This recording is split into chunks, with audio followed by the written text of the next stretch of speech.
সালের নির্বাচন এটা কিন্তু বাংলাদেশের জন্য শুধু আরেকটা ভোট নয়, এটা আসলে একটা রাজনৈতিক ভূমিকম্পের পরের অধ্যায়। এক কথায় দেশ একটা বিরাট পরিবর্তনের মধ্যে দিয়ে গেছে, আর এখন এই নির্বাচনই ঠিক করে দেবে যে বাংলাদেশের ভবিষ্যৎ ঠিক কোন পথে এগোবে। চলুন এই পুরো বিষয়টার গভীরে গিয়ে একটু বোঝার চেষ্টা করা যাক। কিন্তু দেখুন, এত বড় একটা জাতীয় নির্বাচনের মধ্যে হুট করে সবার নজর আটকে গেছে শুধু একটা আসনে, ঢাকা ৮। এখন প্রশ্ন হলো, কেন একটা মাত্র আসন নিয়ে এত কথা কেন হচ্ছে? কারণটা হলো, এই একটা আসনের লড়াইয়ের মধ্যেই আসলে লুকিয়ে আছে পুরো বাংলাদেশেরই গল্প। তো এই ঢাকা ৮ আসনটা এখন আর শুধু একটা নির্বাচনী এলাকা নেই, এটা যেন হয়ে উঠেছে পুরো দেশের রাজনৈতিক পরিস্থিতির একটা আয়নার মতো। এখানে যা ঘটছে সেখান থেকেই কিন্তু একটা আঁচ পাওয়া যাচ্ছে যে গোটা দেশ কোন দিকে মোড় নিতে পারে। ঢাকা ৮-এর লড়াইটা আসলে দুজন ব্যক্তির মধ্যে না, এটা দুটো ভিন্ন ধারার শক্তির লড়াই। একদিকে আছেন বিএনপির অনেক পুরনো আর অভিজ্ঞ নেতা মির্জা আব্বাস, যিনি দেশের প্রতিষ্ঠিত রাজনৈতিক ব্যবস্থার একটা প্রতীক। আর ঠিক তার বিপরীতে দাঁড়িয়েছেন নাসিরউদ্দিন পাটোয়ারি, মানে ২০২৪ সালের বিপ্লব থেকে উঠে আসা নতুন প্রজন্মের মুখ। মানে বুঝতেই পারছেন, এই আসনের লড়াইটা বুঝতে পারা মানেই হলো পুরো দেশের মনের ভেতরে দ্বিধাটা বুঝতে পারা। দেশ কি পুরনো পরিচিত পথে হাঁটবে, নাকি পরিবর্তনের যে ডাক এসেছে তাতে সাড়া দেবে?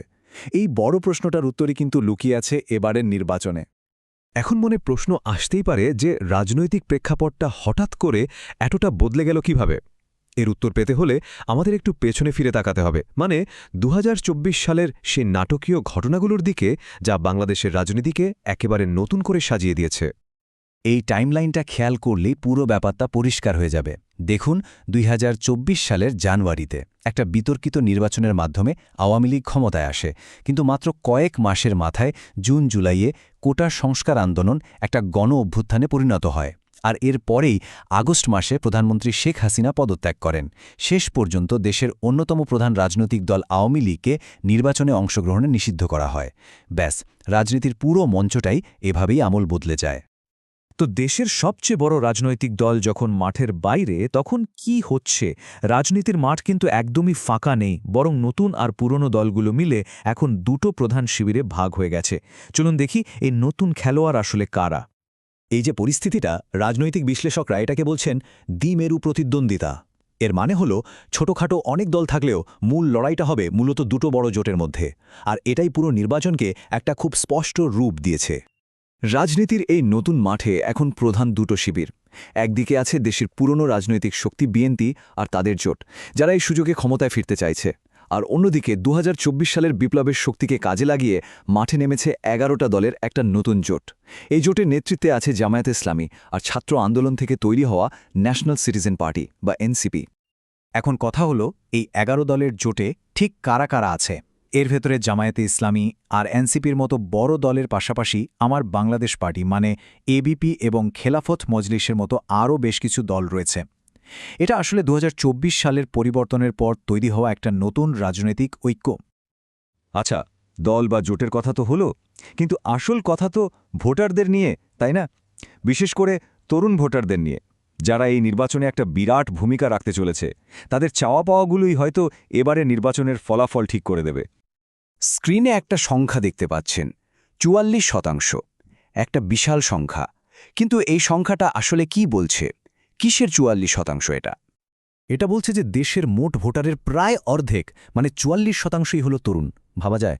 আর সবচেয়ে গুরুত্বপূর্ণ ব্যাপার হলো, তাদের বেশিরভাগের জন্য এটাই জীবনে প্রথমবার একটা সত্যিকারের প্রতিযোগিতামূলক নির্বাচনে ভোট দেওয়ার সুযোগ। এই নতুন প্রজন্মই কিন্তু এবারের নির্বাচনের গেম চেঞ্জার হয়ে উঠতে পারে। তো এই যে বিশাল তরুণ ভোটার, তারা আসলে কি নিয়ে ভাবছে? তাদের কাছে কোন ইস্যুগুলো সবচেয়ে গুরুত্বপূর্ণ? দেখুন, তাদের চিন্তার তালিকার একেবারে উপরে আছে দুটো জিনিস। ১, বেকারত্ব, আর ২, দুর্নীতি। এর পাশাপাশি আনুপাতিক প্রতিনিধিত্বের মতো শাসন ব্যবস্থা পরিবর্তনের দাবিও কিন্তু বেশ জোরালো হচ্ছে। মানে এমন একটা সিস্টেম যেখানে প্রত্যেকটা ভোটের দাম থাকবে। প্রার্থীরা এই সমস্যাগুলোর সমাধান কতটা দিতে পারবেন, তার উপরেই তরুণদের ভোট নির্ভর করছে। তো সব মিলিয়ে আমরা আলোচনার একেবারে শেষ দিকে চলে এসেছি। এই নির্বাচনটা কিন্তু শুধু একটা নতুন সরকার গঠনের ব্যাপার নয়, এটা বাংলাদেশের ভবিষ্যৎ কোন দিকে যাবে সেটার একটা নির্ধারক মুহূর্ত। তাই মনে রাখতে হবে, এই নির্বাচন শুধু সরকার পরিবর্তনের ভোট না, এটা একটা নতুন প্রজন্মের আশা আকাঙ্ক্ষার প্রতিফলন। লক্ষ লক্ষ তরুণ ভোটার তাদের স্বপ্ন আর দাবি নিয়ে প্রথমবারের মতো ব্যালট বাক্সের সামনে দাঁড়াবে। এই ব্যাপারেই সোয়াস ইউনিভার্সিটির একজন অধ্যাপক খুব ইন্টারেস্টিং একটা কথা বলেছেন। তিনি বলছেন যে ভোটাররা এবার গতানুগতিক রাজনৈতিক আদর্শের চেয়েও বেশি গুরুত্ব দেবে তাদের দৈনন্দিন জীবনের সমস্যা সমাধানের প্রতিশ্রুতিকে। মানে কে চাকরির নিরাপত্তা দেবে, কে দুর্নীতিমুক্ত একটা দেশ করবে, এই ধরনের প্রশ্নের উত্তরই ভোটের ফল ঠিক করে দেবে। তাহলে শেষ প্রশ্নটা কি দাঁড়াচ্ছে? 2026 সালের এই নির্বাচন কি বাংলাদেশকে একটা স্থিতিশীল ভবিষ্যতের দিকে নিয়ে যাবে, নাকি 2024 সালের বিপ্লবের পর দেশটাকে একটা সম্পূর্ণ নতুন আর অজানা পথে চালিত করবে? উত্তরটা তো লুকিয়ে আছে কোটি কোটি ভোটারের রায়ের মধ্যেই।